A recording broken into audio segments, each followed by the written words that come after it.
الحمد لله الذي بنعمته تتم الصالحات وبفضله تتنزل الخيرات والبركات وبتوفيقه تتحقق المقاصد والغايات الذي هدانا لهذا وما كنا لنهتدي لولا أن هدانا الله وأزكى صلوات الله وتسليماته على معلم الناس الخير وهادي البشرية إلى الرشد ومخرج الناس من الظلمات إلى النور بإذن ربهم إلى صراط العزيز الحميد وعلى آله وصحبه الذين آمنوا به وعزروه ونصروه واتبعوا النور الذي أنزل معه أولئك هم المفلحون ورضي الله تعالى عن من دعا بدعوته واهتدى بسنته إلى يوم الدين. Nous allons, Inch'Allah Ta'ala, parler d'une catégorie de musulmans qu'Allah Azza wa Jalla a mentionné à la fin de Surat Al-Furqan, du discernement. Et qu'Allah Azza wa Jalla a appelé Ibadur Rahman. Allah Azza wa Jalla les a appelés Ibadur Rahman, donc c'est une élite parmi les croyants. Allah Azza wa Jalla les a évoqués pour en faire un modèle pour les musulmans. Et Allah Azza wa Jalla, lorsqu'il parle de Ibadur Rahman, en fait c'est comme s'il disait que comme il y a des ibad, d'autres qu'Allah Azza wa Jalla, comme ceux qui sont les serviteurs de leur passion, de leur désir, de dunya, etc. Ben, il y a des serviteurs que eux sont les serviteurs exclusifs d'Allah Azza wa Jalla. Et Allah Azza wa Jalla a utilisé le terme Ar-Rahman. Il a dit Ibadur Rahman. Il n'a pas dit Ibadul Aziz, Ibadul Jabbar, Ibadul Qahhar. Pour dire que ces gens-là, ils méritent la miséricorde d'Allah Azza wa Jalla. Ibadur Rahman, donc c'est des gens, et tous ceux qui suivent leur exemple, tous ceux qui veulent leur ressembler, ils sont les plus dignes de bénéficier de la miséricorde d'Allah Azza wa Jalla. Donc, si toi, musulman, croyant, tu veux faire partie de Ibadur Rahman, de cette élite, parce que le fait qu'Allah Azza wa Jalla annexe le nom d'Ibad ar-Rahman, c'est un honneur. Donc si tu veux être parmi Ibad ar-Rahman, il faut connaître qui sont Ibad ar-Rahman, qui sont, ou quels sont leurs attributs, leurs caractéristiques, leurs qualités. Sifat ou Ibad ar-Rahman. Donc nous allons justement énumérer, expliquer ces qualités. Et chacun d'entre nous, bien sûr, c'est pas le but, c'est pas juste d'énumérer des qualités, mais de nous exposer, nous, à chaque fois qu'on voit une qualité, je me dis où je suis moi de cette qualité. Est-ce que j'ai cette qualité ou pas? Et si je ne l'ai pas, donc il faut faire un effort pour avoir cette qualité et pour pouvoir faire partie de Ibadur Rahman. La première caractéristique de Ibadur Rahman, c'est les derniers versets de Surat Al-Furqan, Surat le discernement. وَعِبَادُ الرَّحْمَنِ الَّذِينَ يَمْشُونَ عَلَى الْأَرْضِ هَوْنًا.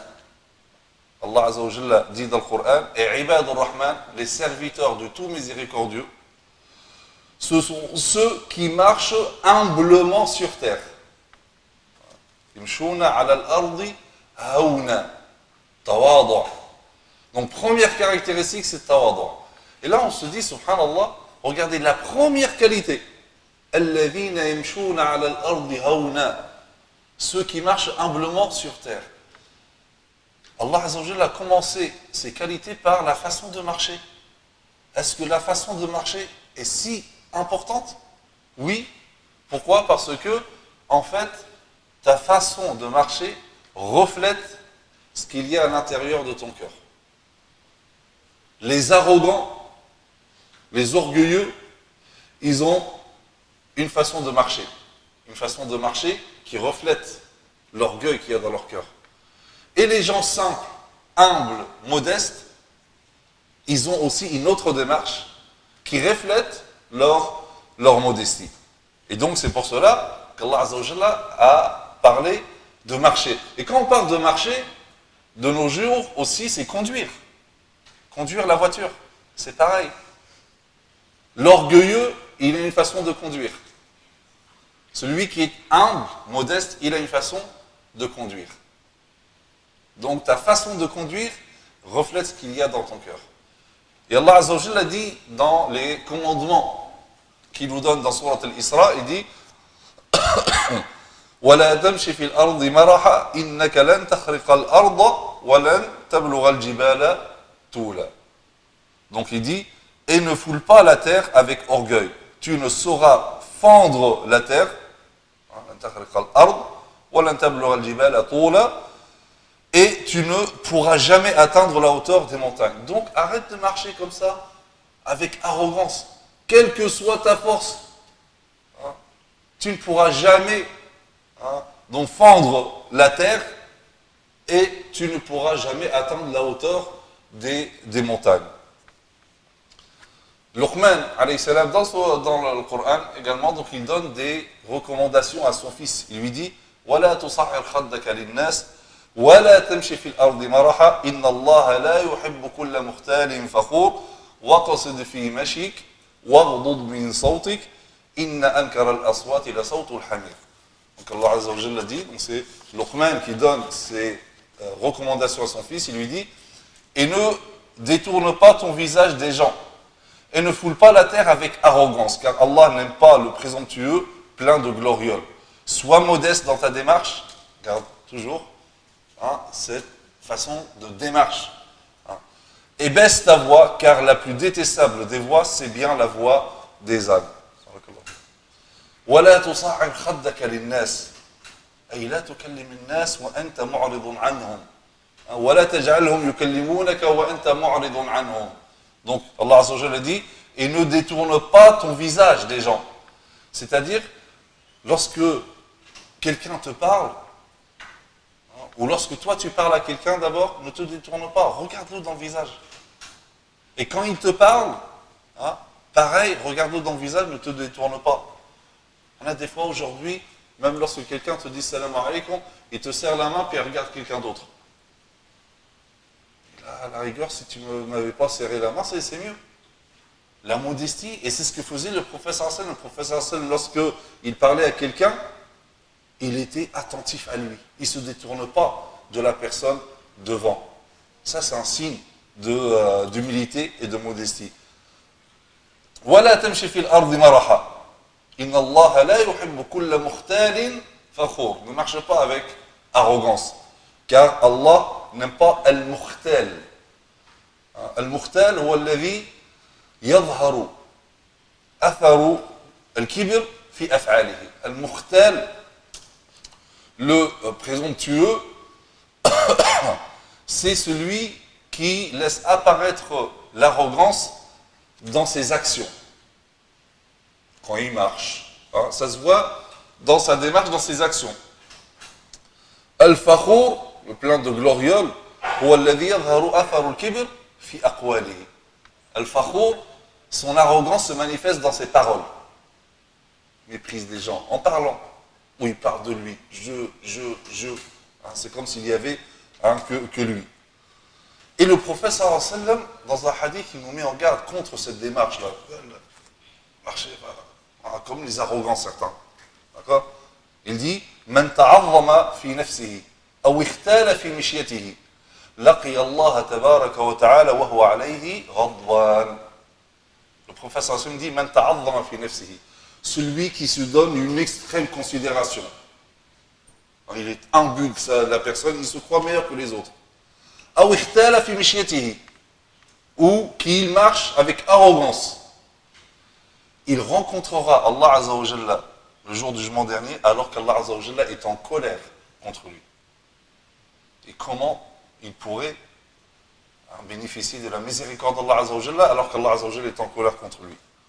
Donc première qualité, c'est la modestie, l'humilité, at-tawadu'. Deuxièmement, donc dans la première qualité, Allah Azza wa Jalla nous a indiqué le rapport de Ibadur Rahman avec eux-mêmes. Et cette qualité, c'est at-tawadu'. Ensuite, Allah Azza wa Jalla, il cite leur rapport aux autres, aux gens.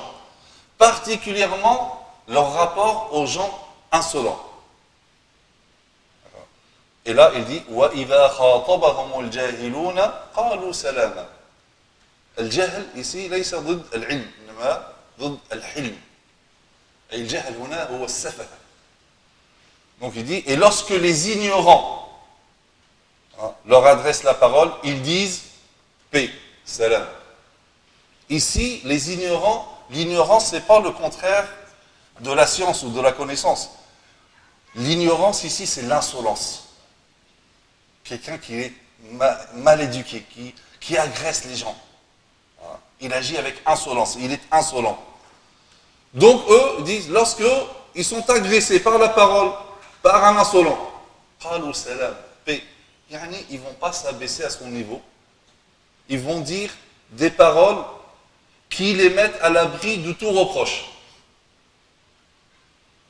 J'ai pas le temps de te répondre, mon temps est précieux, je ne me rabaisse pas à ton niveau. Et donc, ils ne répondent pas à la mauvaise action par une mauvaise action. Même si cela est de leur droit. Et même si ils sont en mesure de le faire, ils sont capables. Attention, je ne parle pas de quelqu'un qui ne répond pas parce qu'il a peur de répondre. Ou qui n'a pas la force ou la capacité. Non, je parle de quelqu'un, il peut répondre. À un mot, il peut répondre plus. Et il a la capacité. Malgré ça, il choisit de ne pas répondre à cette insolence. Et donc, ils vont dire une parole qui est appropriée à leur rapport à Allah Azza wa Jal. On rapporte que Isa alayhi salam, il a vu, donc il est passé devant un groupe d'Israélites et ils disent du mal de lui. قيل أن المسيح عليه السلام مر على جماعة من اليهود فقالوا فيه شرا وقال فيهم خيرا. Donc il passe par des Israélites, ils disent du mal de lui et lui dit du bien d'eux. فقالوا له, ceux qui étaient avec lui lui disent يقولون فيك شرا وتقول فيهم خيرا قال كل ينفق مما عنده. Ils lui disent, mais eux ils disent du mal de toi et toi tu dis du bien d'eux. Il dit chacun dépense de ce qu'il a. Chacun dépense de ce qu'il a. Eux ils ont que le mal dans leur cœur, donc ils vont dépenser que le mal. Moi j'ai le bien dans mon cœur, je dépense du bien.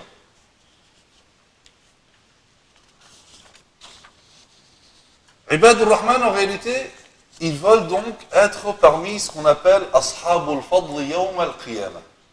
Ils veulent faire partie des gens du mérite le jour du jugement dernier. Effectivement, le prophète sallallahu alayhi wa sallam dit إذا جمع الله الخلائق نادى منادي أين أهل الفضل. Lorsque Allah Azza wa Jalla va réunir toutes les créatures le jour du jugement dernier, une voix dira أين أهل الفضل, où sont les gens du mérite. فيقوم ناس هم يسير, des gens pas beaucoup de gens vont se lever. فينطلقون سراعا إلى الجنة, et là ils vont se précipiter à toute vitesse au paradis. فتلقاهم الملائكة, les anges vont les rencontrer.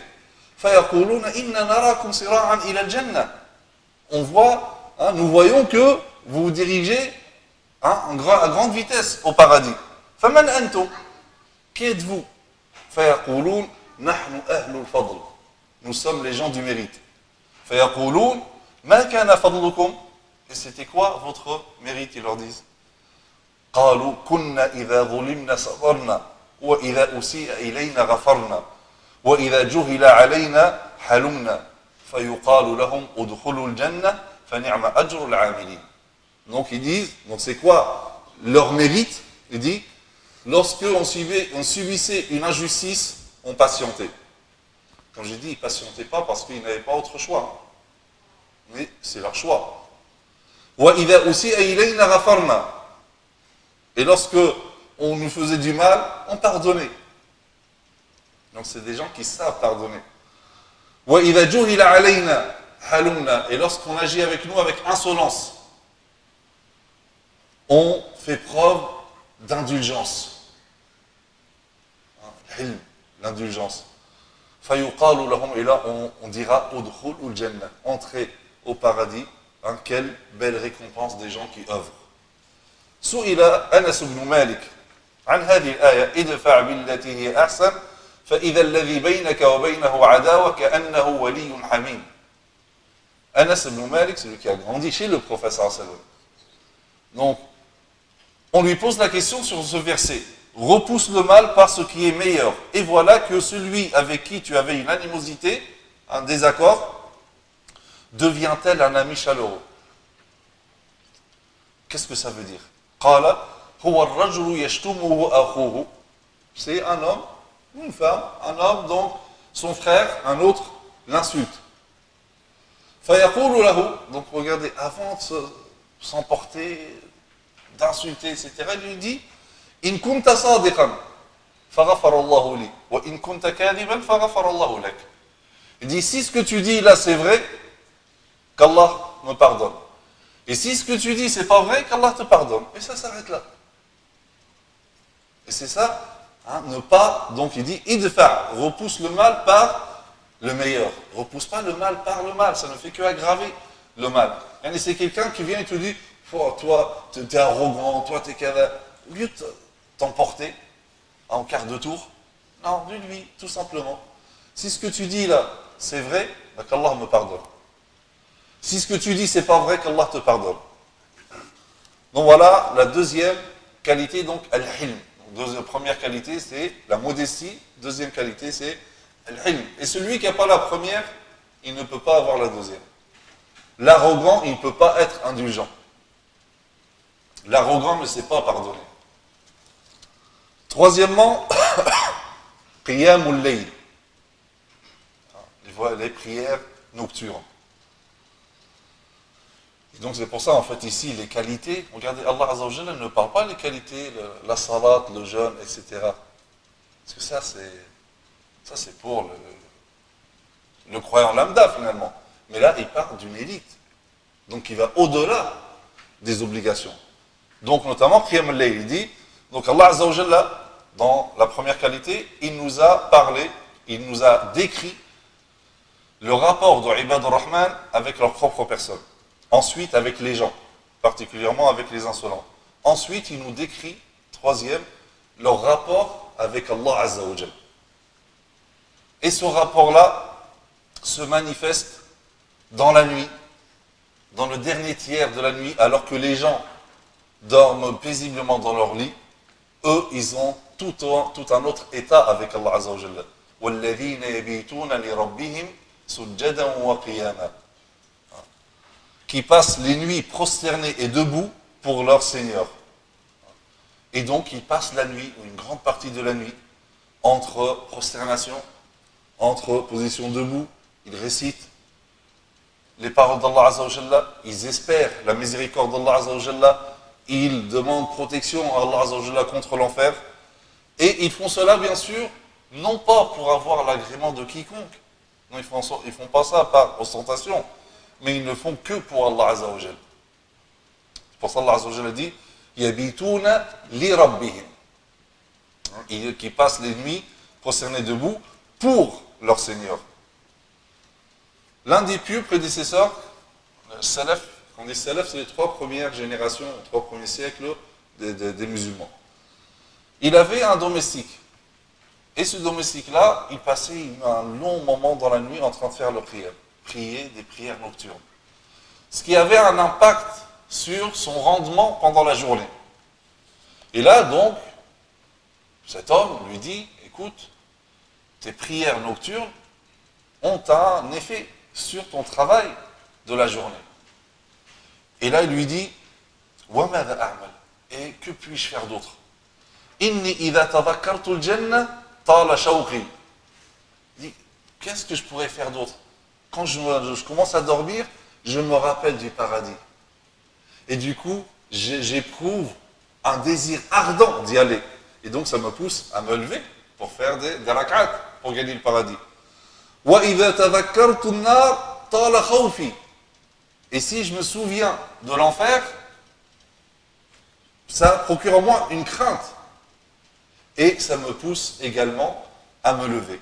Donc, dans tous les cas, je me lève. Et donc, il lui a dit كيف لي أن أنام بين خوف يزعجني وشوق يقلقني. Comment dormir entre un désir ardent qui m'empêche de dormir, hein, et aussi entre une peur qui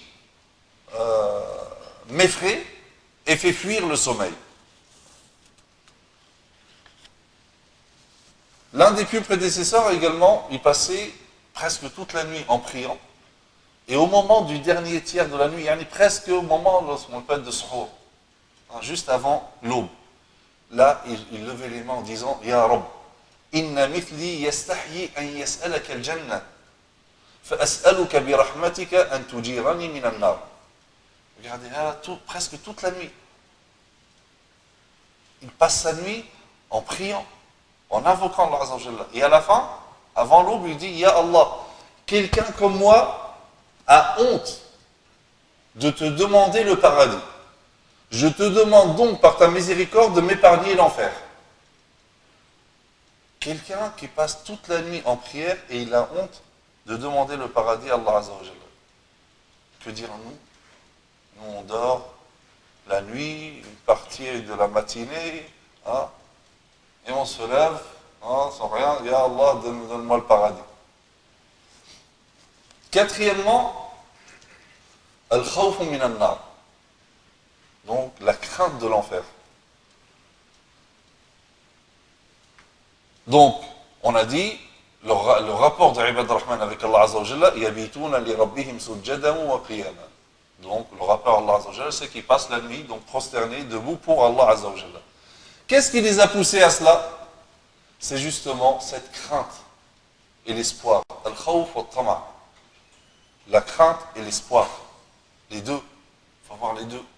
Comme dit Ibn al-Qayyim, la crainte d'Allah Azza wa Jalla et l'espoir d'Allah Azza wa Jalla, c'est les deux ailes pour prendre son envol, pour cheminer vers Allah Azza wa Jalla. Tu ne peux pas voler avec une seule aile. Donc tu ne peux pas prendre ton envol vers Allah Azza wa Jalla avec l'aile de la peur uniquement. Ou avec l'aile de l'espoir uniquement. Ou de l'espérance. Il faut les deux à la fois. Donc, Ibadur Rahman, eux, ils ne cessent de se souvenir de la question primordiale, de la distillation finale, qu'ils savent bien qu'un jour ou l'autre, ils vont revenir à Allah Azza wa Jalla, quel que soit le nombre d'années qu'ils vont vivre, فَإِنَّهُمْ مَيِّتُونَ وَأَنَّهُمْ بَعْدَ الْمَوْتِ مَبْعُوثُونَ وَأَنَّهُمْ بَعْدَ الْبَعْثِ مُحَاسَبُونَ فَإِمَّا إِلَى جَنَّةٍ وَإِمَّا إِلَى النَّارِ. Donc ils savent bien que, quel que soit le nombre d'années qu'ils vont vivre, ils vont finir par mourir. Et qu'après la mort, ils vont être ressuscités, et qu'après la résurrection, ils seront jugés, et ça sera soit le paradis, soit l'enfer. Et c'est pour cela qu'ils se souviennent constamment de l'enfer. Et c'est pour ça qu'Allah Azza wa Jalla les décrit ici en disant وَالَّذِينَ يَقُولُونَ رَبَّنَا اصْرِفْ عَنَّا عَذَابَ جَهَنَّمَ إِنَّ عَذَابَهَا كَانَ غَرَامًا إِنَّهَا سَاءَتْ مُسْتَقَرًّا وَمُقَامًا. Qui dit Seigneur, écarte de nous le châtiment de l'enfer, car son châtiment est permanent. Quel mauvais gîte et lieu de séjour. Il y avait un jeune parmi les pieux prédécesseurs qui s'appelle Abu Maïsara. Lorsqu'il rentrait chez lui, et le soir, lorsqu'il allait au lit, il pleurait énormément en disant « Ya layta ummi lam talidni » si seulement ma mère ne m'avait pas mis au monde. Sa mère, à l'entend, lui dit « Ya bunay, pourquoi tu t'en fais à ce point-là ? Inna Allah ahsana ilayka hina hadaka ila al-islam » Allah Azza wa Jalla était bien fait, bienfaisant vis-à-vis de toi, parce qu'il t'a guidé vers l'islam. L'islam, c'est la plus grande ni'ma, la plus grande ni'ma. Et ça, c'est très important, de se souvenir que l'islam, c'est le plus grand bienfait qu'Allah Azza wa Jalla nous a donné. Et donc, on doit remercier Allah Azza wa Jalla jour et nuit pour cela. Donc, elle lui dit, mais Allah Azza wa Jalla, il t'a donné l'islam. Et là, il lui dit, وَلَكِنْ يَا أُمَّهِ إِنَّ اللَّهَ أَخْبَرَنَا أَنَّنَا وَارِدُونَ عَلَى النَّارِ وَلَمْ يُخْبِرْنَا أَنَّنَا صَادِرُونَ عَنْهَا. Il dit, oui, il y a mes mères. Allah Azza wa Jalla dit dans le Coran, وَإِن مِّنكُمْ إِلَّا وَارِدُهَا. Il n'y a pas quelqu'un parmi vous qui ne passera pas par l'enfer. Qui passera sur le pont. Et donc ce jeune dit à sa mère, mère, Allah nous a informé que nous allons tous passer sur le pont, donc par l'enfer. Mais il nous a jamais dit qu'on va être sauvé, qu'on va traverser. Et donc ça le faisait pleurer.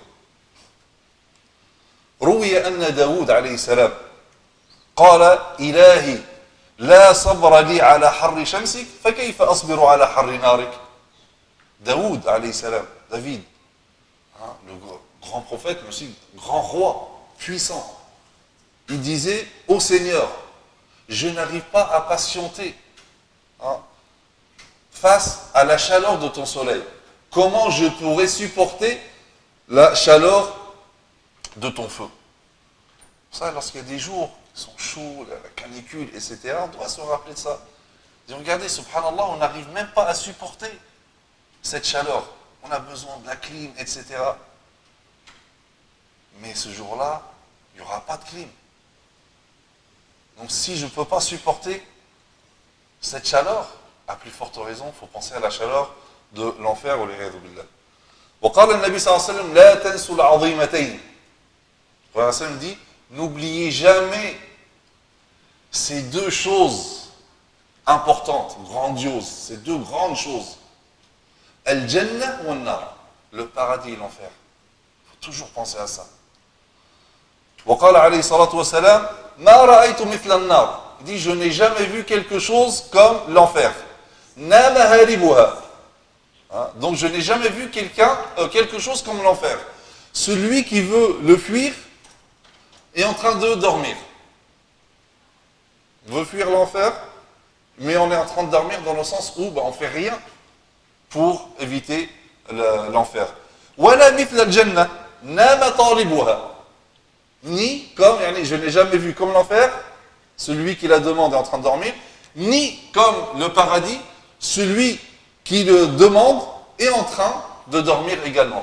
Donc c'est-à-dire, on demande le paradis, mais on ne fait pas l'effort pour l'avoir. Cinquième qualité, l'i'tidal fil infaq, dépenser. C'est la générosité dans l'équilibre, dans le juste milieu. Donc Allah Azza wa Jalla, il a décrit Ibadur Rahman, leur rapport avec eux-mêmes, leur rapport avec les gens, leur rapport avec Allah Azza wa Jalla. Et maintenant, il nous parle de leur rapport avec l'argent, avec les richesses. Il dit وَالَّذِينَ إِذَا أَنفَقُوا لَمْ يُسْرِفُوا وَلَمْ يَقْتُرُوا وَكَانَ بَيْنَ ذَلِكَ قَوَامًا. Qui, lorsqu'ils dépensent, ne sont ni gaspilleurs, ni avares, mais se tiennent au juste milieu. Donc, être généreux, c'est-à-dire, ils ont de l'argent. Et donc, c'est-à-dire, faire partie de Ibadur Rahman, où les Ibadur Rahman ne sont pas supposés être pauvres. Des fois, des gens, beaucoup même, ils ont une mauvaise conception de ce qu'on appelle zuhud, l'ascétisme ou le renoncement. On pense que zuhud, c'est le fait de délaisser les plaisirs de dunya. En islam, c'est pas ça, zuhud. Zuhud en islam, c'est un rapport intérieur avec la matière, c'est-à-dire, c'est toi qui contrôles la matière, c'est pas la matière, c'est pas les richesses qui te contrôlent. Ils sont à ton service, c'est pas toi qui es au service de ta richesse. Et ta richesse, tes biens, sont un moyen pour servir Allah Azza wa Jalla et pour accéder à l'au-delà. Dunya n'a été blâmé dans le Coran que pour deux raisons. Soit c'est lorsque elle te détourne de l'invocation d'Allah Azza wa Jalla, du rappel d'Allah Azza wa Jalla et de tes obligations, ou soit lorsque tu parviens d'une manière illicite. Là, dunya, Allah Azza wa Jalla dit, là, c'est pas bien. Mais sinon, tu peux être riche. Au contraire, il dit, ni'mal malu salih lirrajul salih. Quelle belle chose de voir une richesse bonne, illicite, dans les mains d'un homme bon. Parce que c'est sûr que là, il va les mettre au service d'Allah Azza wa Jalla et de la société. Et donc, Ibadur Rahman, comme j'ai dit, ne sont pas supposés être des gens pauvres. Au contraire, Donc, ils peuvent être des riches, peuvent être, comme on dit aujourd'hui, hein, des PDG, des employeurs, etc., de grands commerçants. Hein. Mais tout cela ne les détourne pas d'Allah Azza wa Jalla. Ni leur richesse, ni leur commerce, ni leur travail ne les détourne d'Allah Azza wa Jalla. Et donc, Ibad al-Rahman, oui, ils peuvent avoir de l'argent, mais ils les dépensent dans la voie d'Allah Azza wa Jalla. Sans, hein, bila israf, wala taqtir, sans gaspillage, ni avarice. Donc, Ibad al-Rahman, ils sont innocents de l'avarice. Ce ne sont pas des gens avares. Il y a des gens qui sont avares même par rapport à eux-mêmes. Ils ont de l'argent, c'est les premiers qui sont privés de leur argent. Ni eux, ils n'en profitent, ni leurs enfants, ni la famille, rien. Les premiers à être privés, c'est eux. Ça, c'est de l'avarice. Et ça, comme disent les savants, c'est ce genre de bien auquel on dit Bashir mala al-bakhil bihadithin aw warith. Bashir mala al-bakhil bihadithin aw warith. Il dit apporte la nouvelle pour l'argent de l'avare. Il y aura soit un événement, soit un héritier. C'est-à-dire quoi? Soit un événement qui se produit et ça va délapider tous ses biens. Je ne sais pas, un incendie, il perd tous ses biens, il fait faillite, etc. Ou soit, il va mourir et c'est l'héritier qui va profiter de tout. Donc, finalement, al-mal, imma huwa za'ilun ank, wa imma anta za'ilun ank. Donc, finalement, les biens, c'est soit toi qui vas les quitter, ou soit c'est les biens qui vont te quitter. Les Ibad al-Rahman ne sont pas également dans... Donc l'avarice, c'est un excès. L'autre excès, c'est le gaspillage. Ils ne sont pas dans le gaspillage. Particulièrement lorsqu'ils dépensent leurs biens dans les choses licites. Ils ne dépensent pas plus que leurs besoins. Ça, c'est très important. Des fois, à la maison. On a déjà ce qu'il faut, mais non, on veut toujours acheter le dernier, je ne sais pas quoi, le dernier téléphone, la dernière télévision, le dernier, je ne sais pas, le dernier fauteuil, alors qu'il n'y a pas besoin. Ça, c'est du gaspillage. Tu as déjà un iPhone, je ne sais pas, 9, 10, 11, je ne sais plus, là, ils sont arrivés à combien? 13, là, c'est ça?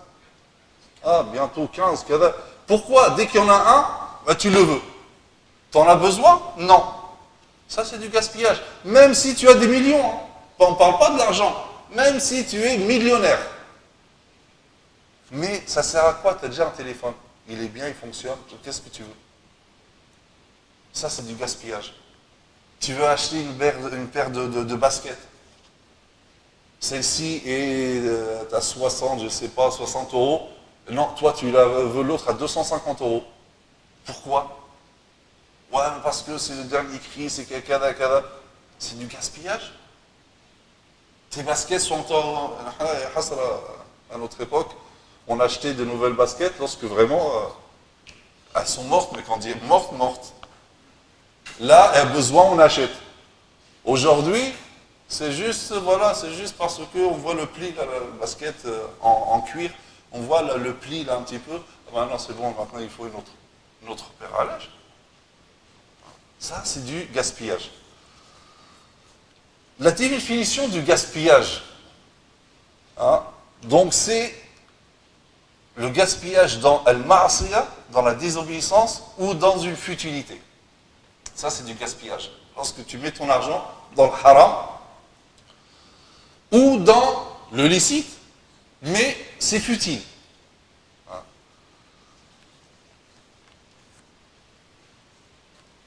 Comme disaient les pieux prédécesseurs, ils disaient لو أن امرؤا أنفق ماله كله في الحق والخير لم يكن مبذرا. Si quelqu'un dépensait, écoutez bien, dépensait tous ses biens dans le bien, ce n'est pas du gaspillage. ولو أنفق مدا واحدا Pour dire, si il dépenserait $1 fi batil, dans une futilité, washar kana mubathira. Dépenser tout est bien. Dans le bien, ce n'est pas du gaspillage. Ah, écoutez, shaitan. Non, mais c'est du gaspillage, toi aussi, tu as vraiment.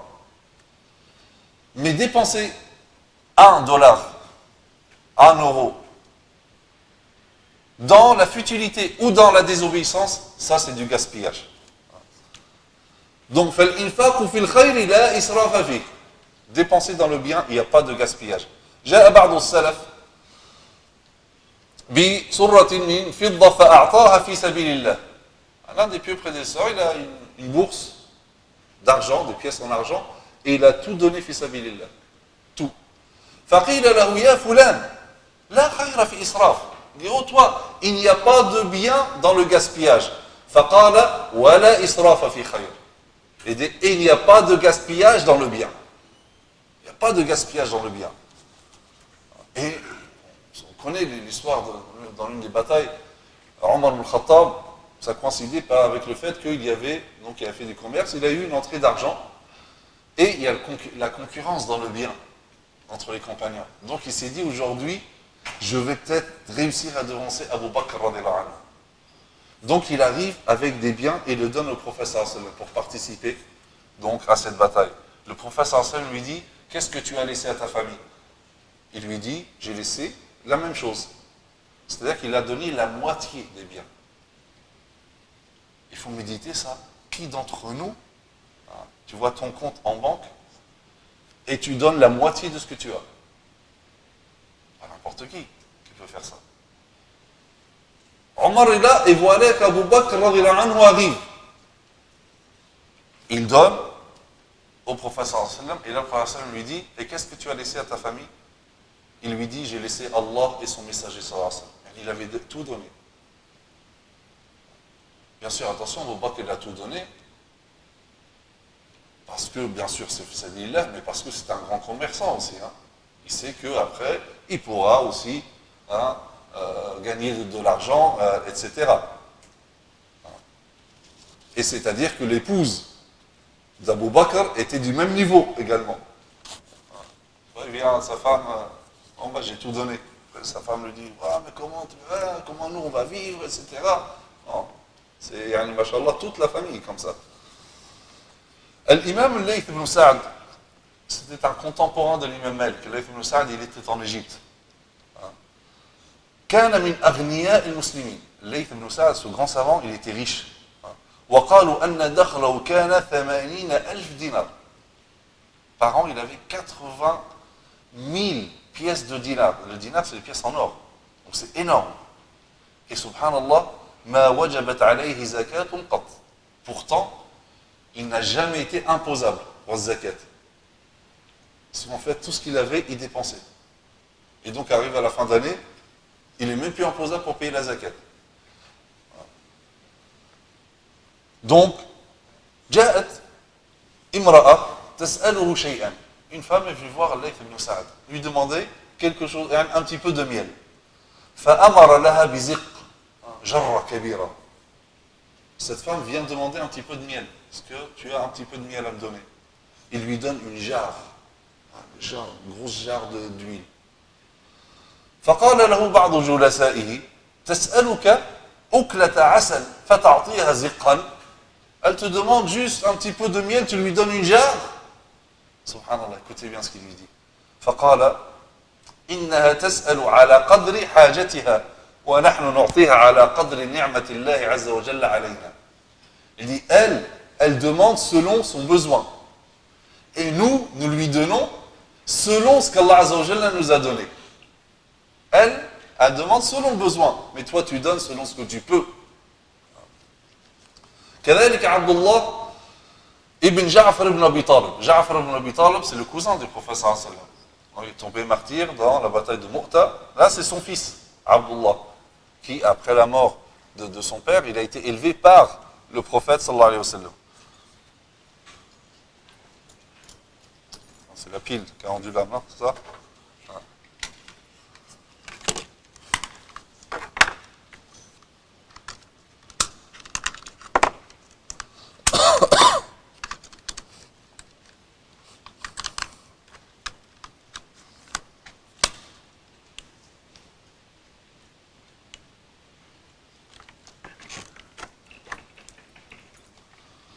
then Abdullah ibn Ja'far ibn Abi Talib radiyallahu anhu كان من كبار الأثرياء ومن كبار الأسخياء. Il était très riche et très généreux.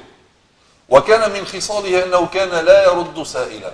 Parmi ses qualités, c'est que il ne repoussait jamais quelqu'un qui vient lui demander quelque chose. Jamais il disait non. ولما لاموا بعض هؤلاء الذين يبخلون يأمرون الناس بالبخل.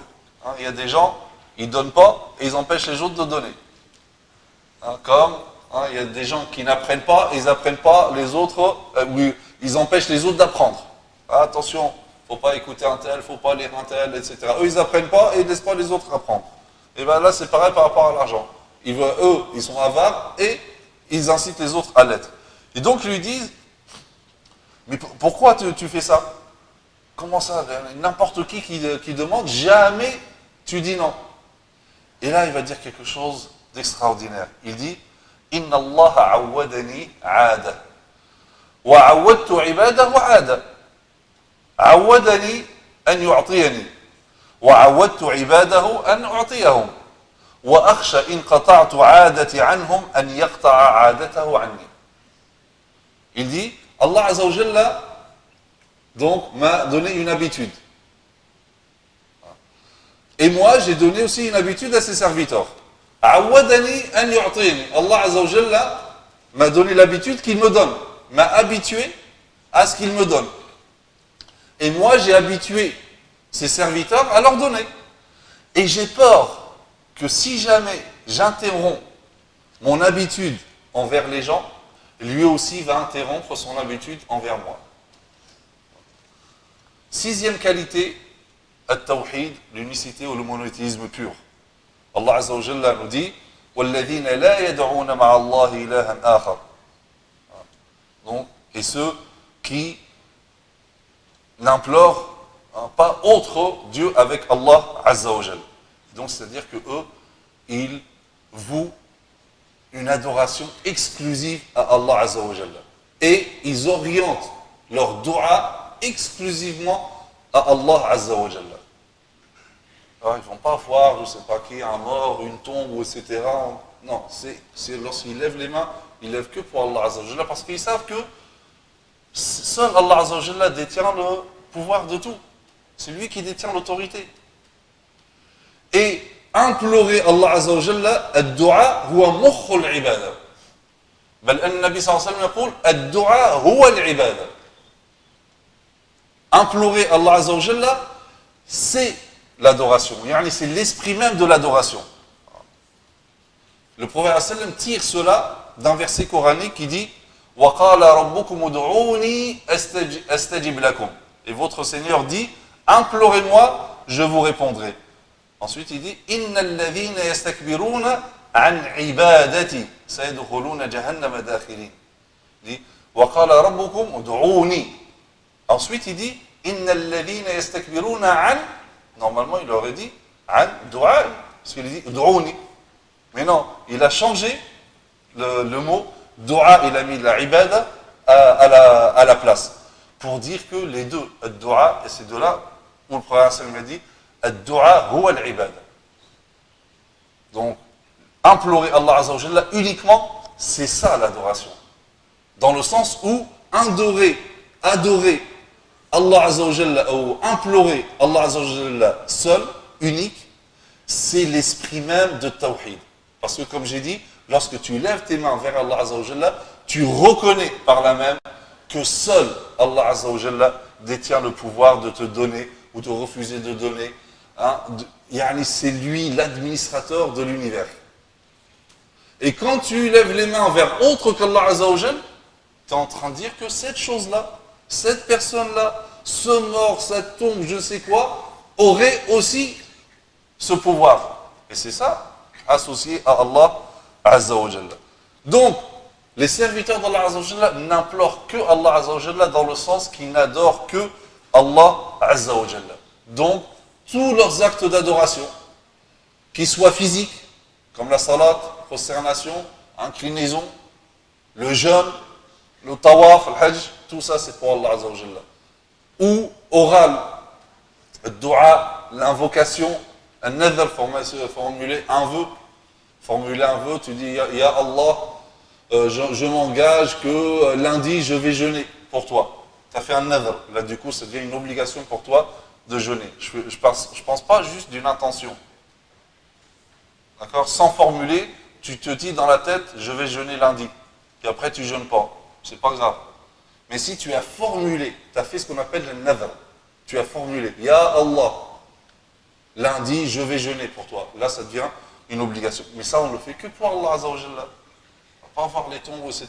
Oh, un tel, Wali, je sais pas si je réussis mon bac, ou je sais pas, à l'examen, je vais faire telle ou telle chose.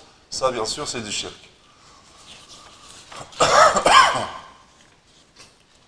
Septième qualité, l'interdiction du meurtre et le respect de la vie. La vie est sacrée. وَلَا يَقْتُلُونَ النَّفْسَ الَّتِي حَرَّمَ اللَّهُ إِلَّا بِالْحَقِّ. Et ne tue la vie qu'Allah a rendue sacrée, donc, que selon le droit.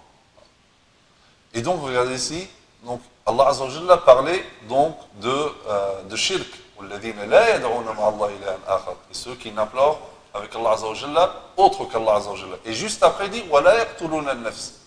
Et là, après, il interdit le meurtre. Donc, il les a cités les deux à la fois. Donc, le fait qu'il cite le meurtre avec un shirk, c'est dire que c'est quelque chose de très très grave. Et donc, l'islam est venu pour interdire le meurtre. Il est venu même pour préserver la vie. Et il est venu déclarer que la vie humaine est sacrée. Quelle que soit cette vie humaine, elle est sacrée. Il est interdit de porter atteinte à la vie d'un être humain. Et l'islam est venu déclarer, comme nous dit le Coran, من قتل نفسا بغير نفس أو فساد في الأرض فكأنما قتل الناس جميعا. Celui qui tue une âme par corruption, c'est comme s'il avait tué toute l'humanité. C'est-à-dire la vie d'un être humain. La vie d'un être humain. C'est comme la vie de toute l'humanité. Tuer un être humain, c'est tuer toute l'humanité. De même que وَمَنْ أَحْيَاهَا فَكَأَنَّمَا أَحْيَا النَّاسَ جَمِيعًا. Et celui qui la sauve, c'est comme s'il a sauvé toute l'humanité. Tu as sauvé une personne, c'est comme si tu as sauvé toute l'humanité. Et Allah Azza wa Jalla dit, en parlant du croyant, d'abord, dit وَمَنْ يَقْتُلْ مُؤْمِنًا مُتَعَمِّدًا فَجَزَاؤُهُ جَهَنَّمْ خَالِدًا فِيهَا وَغَضِبَ اللَّهُ عَلَيْهِ وَلَعَنَهُ وَأَعَدَّ لَهُ عَذَابًا أَلِيمًا. Donc regardez toutes ces sanctions. Hein? Donc, فَجَزَاؤُهُ جَهَنَّمْ. Donc celui, Allah Azza wa Jalla dit, celui quiconque tue intentionnellement un croyant. Donc première chose, فَجَزَاؤُهُ جَهَنَّمْ. Sa rétribution sera l'enfer. خَالِدًا فِيهَا. Il va y rester éternellement. Hein? وَغَضِبَ اللَّهُ عَلَيْهِ. Et Allah, donc, sera en colère contre lui. وَأَعَدَّ لَهُ عَذَابًا أَلِيمًا. Il lui a préparé un châtiment douloureux. Le prophète sallallahu dit, la zawal ad-dunya ahwanu 'inda Allah min qatl rajul muslim. La disparition de dunya, c'est moins grave auprès d'Allah Azza wa Jalla que de porter à atteinte ou de tuer un musulman. Le prophète sallallahu alayhi wa sallam, il faisait le tawaf autour de la Kaaba. Il regarde la Kaaba en lui disant Ma atirbaki. Hein? Qu'est-ce que tu es belle. Qu'est-ce que ton odeur est bonne. Ma a'zamaki wa a'zama hurmatiki. Qu'est-ce que tu es sacré. Et après il lui dit Walladhi nafsi biyadihi. La hurmatul mu'min a'zamu hurmatan minki. Et par celui qui détient mon âme dans sa main, la sacralité donc du croyant est supérieure à ta sacralité. Vous imaginez juste, si là on voit que dit, un tel a détruit la Kaaba. Le monde musulman va se soulever. Elle a touché à la Kaaba, etc. Tuer un musulman, c'est pire. C'est pire que détruire la Kaaba.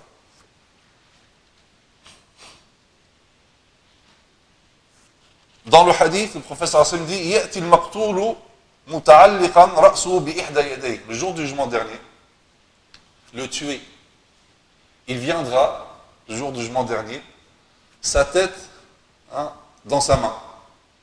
Mutalabbiban qatilahu bil yad al-ukhra. Dans sa main, il y a sa tête, dans l'autre main, il tient son tueur, celui qui l'a assassiné. Tashkhubu awdajuhu daman. Le sang qui coule de ses veines.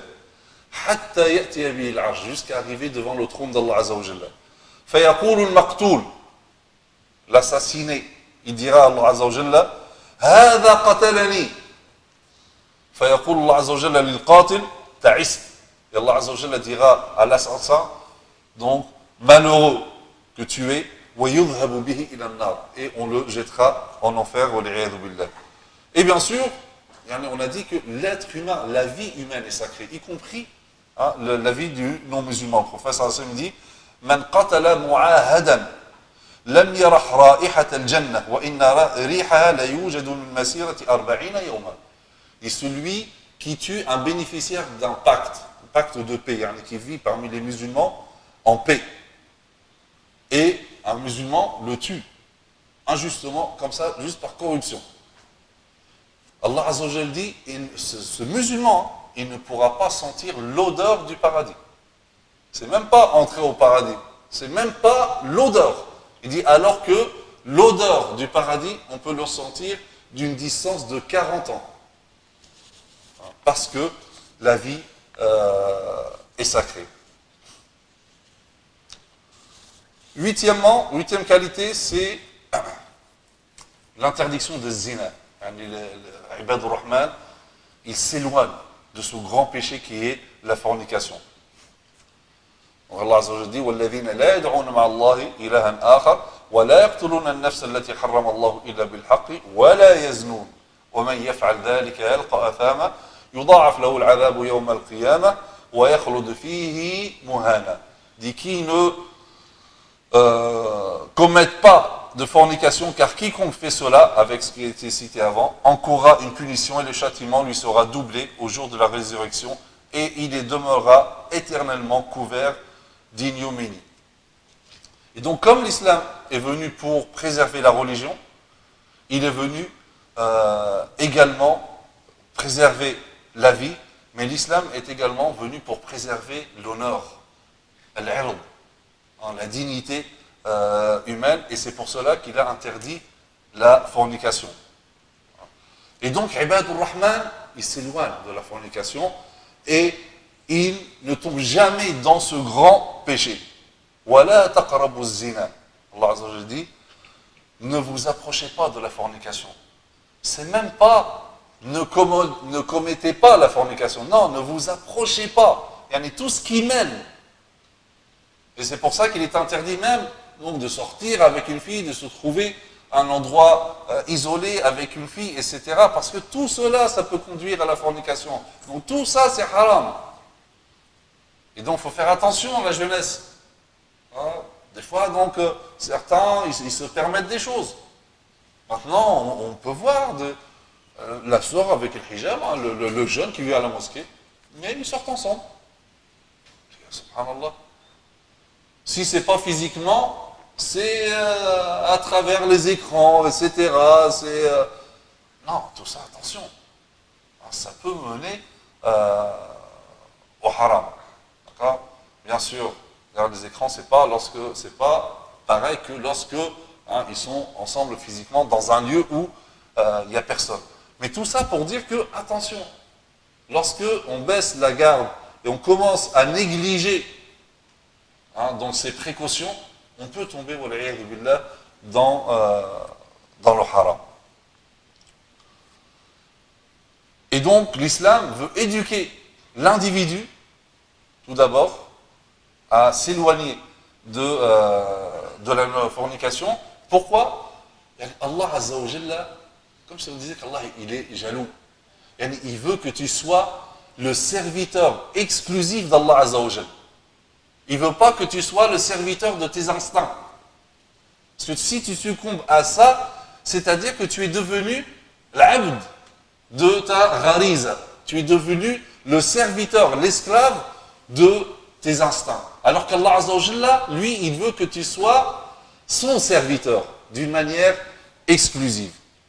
Et donc, bien sûr, Allah Azza wa Jalla, l'islam veut éduquer l'individu, mais également la société, pour ne pas diffuser au sein de la société tout ce qui pourrait encourager à commettre le haram. Et d'ailleurs, donc, le prophète sallam dit La yazni zani hina yazni wa huwa mu'min. Au moment où le croyant commet la fornication, il n'est pas croyant. Attention, qu'est-ce que ça veut dire? Ça ne veut pas dire qu'il est devenu kafir. En fait, il y a, imaginez, deux cercles. Le premier, comme ça, et un deuxième. Ils ont le même centre. Premier cercle et deuxième cercle. Le petit cercle, on l'appelle iman, la foi.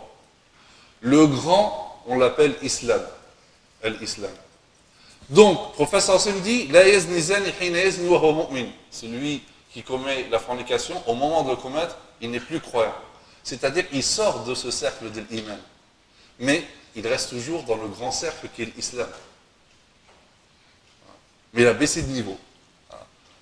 D'accord? Parce qu'au moment, comme dans l'autre hadith, il dit, son iman est enlevé, il le quitte au moment de l'action.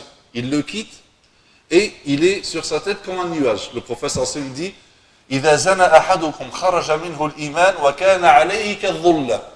Dit, lorsque l'un d'entre vous commet la fornication, l'iman, la foi le quitte et se place de celui comme un nuage. فَإِذَا انْقَلَعَ رَجَعَ إِلَيْهِ الْإِيمَانُ. Lorsqu'il arrête, l'iman revient.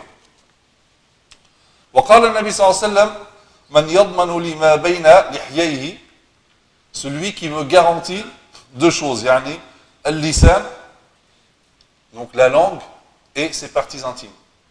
Préserve ta langue et préserve ta chasteté, garçon ou fille. Dit, je lui garantis le paradis. Subhanallah. Fais tes obligations, attention à ta langue, préserve ta chasteté et tu as le paradis.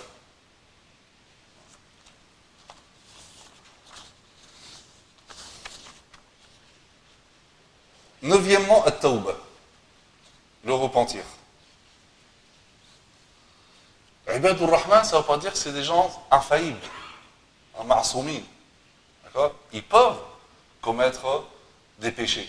Mais Ibadur Rahman, quand ils commettent un péché, ils reviennent rapidement à Allah Azza wa Jalla. C'est là le sens de tawbah.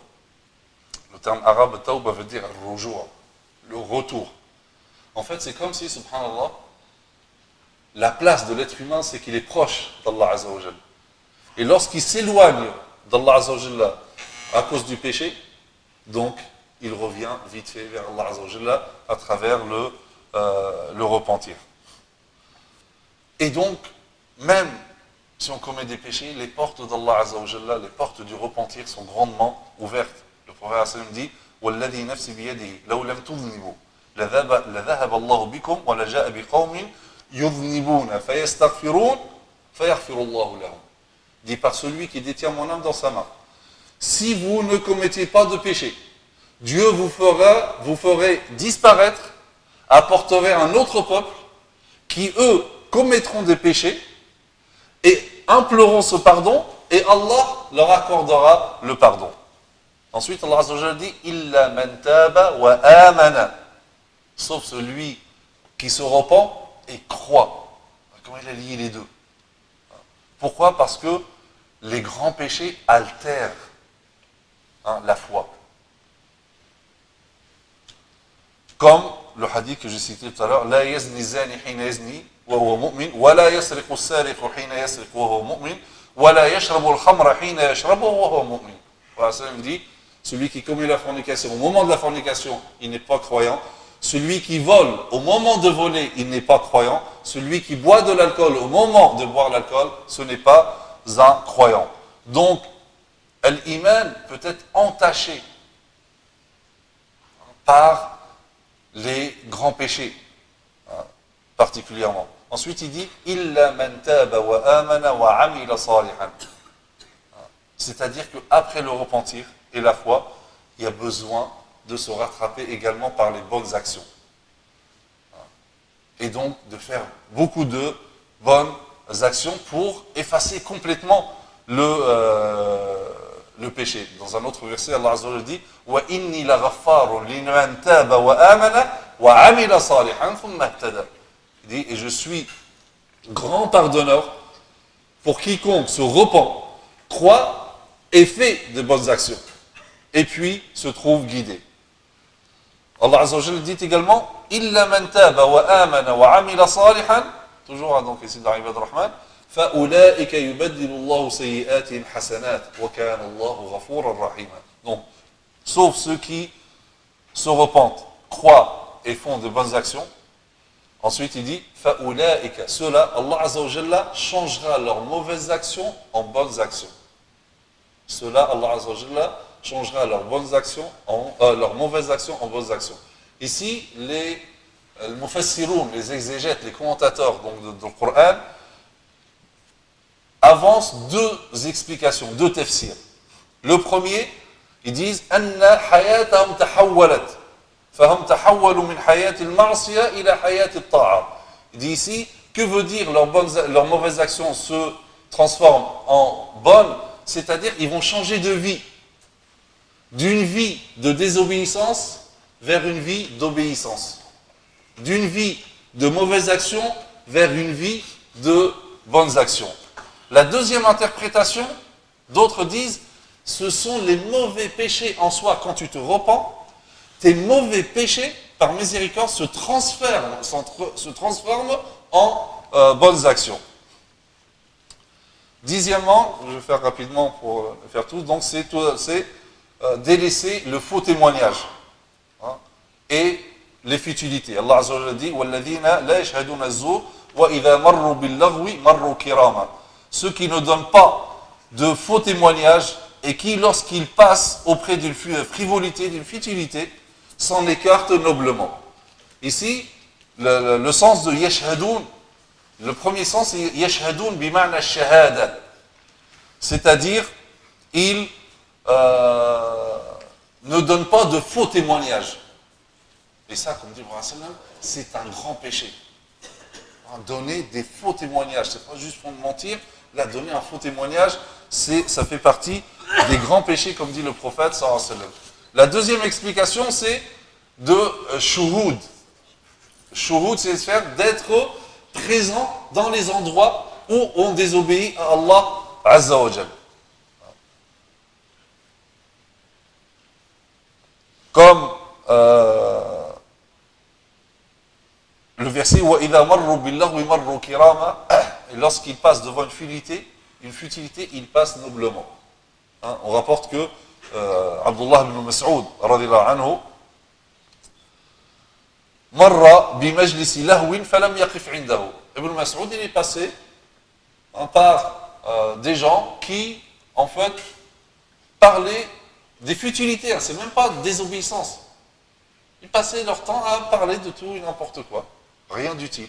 Quand on voit des jeunes, des heures, à parler de foot, des transferts, de cadavres, c'est des futilités.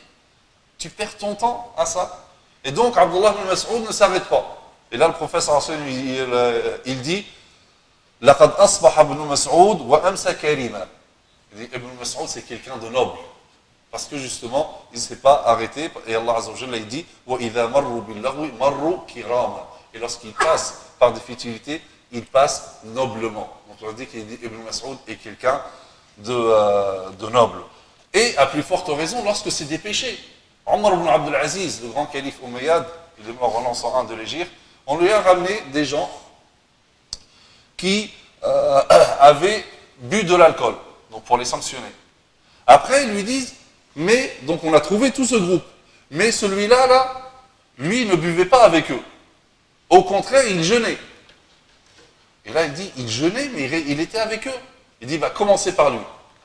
Les coups de fouet. Il dit, parce qu'Allah Azza wa Jalla dit, innakum idhan mithluhum. Vous êtes alors comme eux. Parce que tu es en train de les encourager. 11e, c'est le fait d'être réceptif aux ayat Allah Azza wa Jalla. Allah Azza wa Jalla dit, وَالَّذِينَ إِذَا ذُكِرُوا بِآيَاتِ رَبِّهِمْ لَمْ يَخِرُّوا عَلَيْهَا سُمًّا وَعُمْيَانًا. Qui, lorsque les versets ou les signes de leur Seigneur leur sont rappelés, ils ne deviennent ni sourds ni aveugles. Ici, les signes ou les ayats, il y a deux sortes de ayats.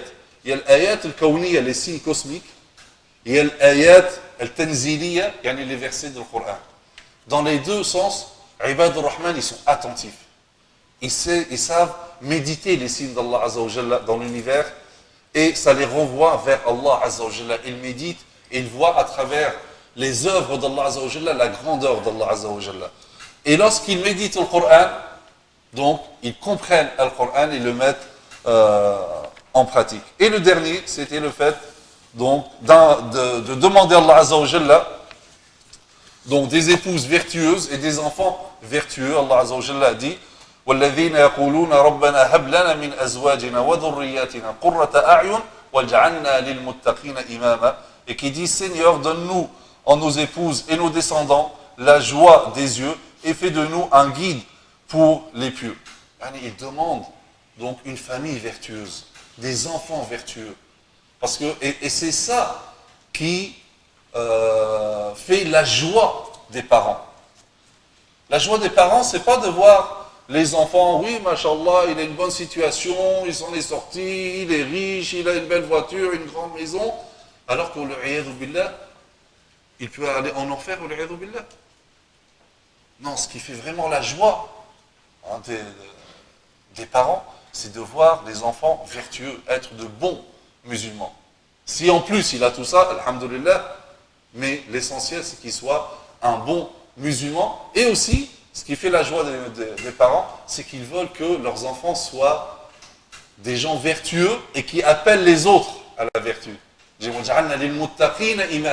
Et fait de nous des imams, des guides, des exemples pour les gens pieux.